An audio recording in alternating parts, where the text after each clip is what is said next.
Here is a spending pattern of the average American. The average American is paying 20% of their after-tax income to finance automobiles. They're paying 30% of after-tax income for housing, 45% of after-tax income for lifestyle, and they're only saving 5%. So to be fair, we're going to limit their lifestyle expenses to 40% and increase their savings to a total of 10%. And that typical American is paying 34.5 cents of every after-tax dollar on interest to financial institutions. So if we compare this to the aviation world, if we have an airplane that could fly at 100 miles per hour and it's flying into a 345 mile per hour headwind, the best thing we can do is to stay on the ground until the wind passes. When the wind gets overhead, then there's no headwind. And consequently, if we have a plane flying at 100 miles per hour, we will get to our destination.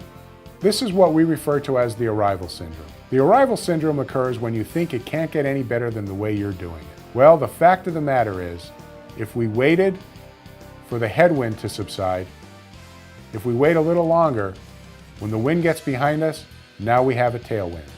And if we're operating with a tailwind of 345 miles per hour and a plane that could fly at 100 miles per hour, our ground speed is actually 445 miles per hour. Well, what does this have to do with finances? The plane that could fly at 100 miles per hour represents the average American saving 10% of their income. Just move a decimal point to the left. And the 345 mile per hour headwind represents the average American spending 34.5 cents of every after-tax dollar on debt. It's as if you're flying into a financial headwind.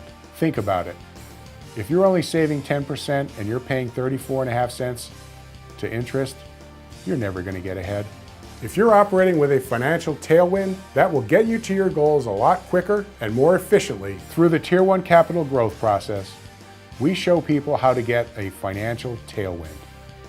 Use that interest, pay it back to yourself, always enjoy the benefits of uninterrupted compounding of interest on your money, and you can get where you want to be a lot quicker and more efficiently.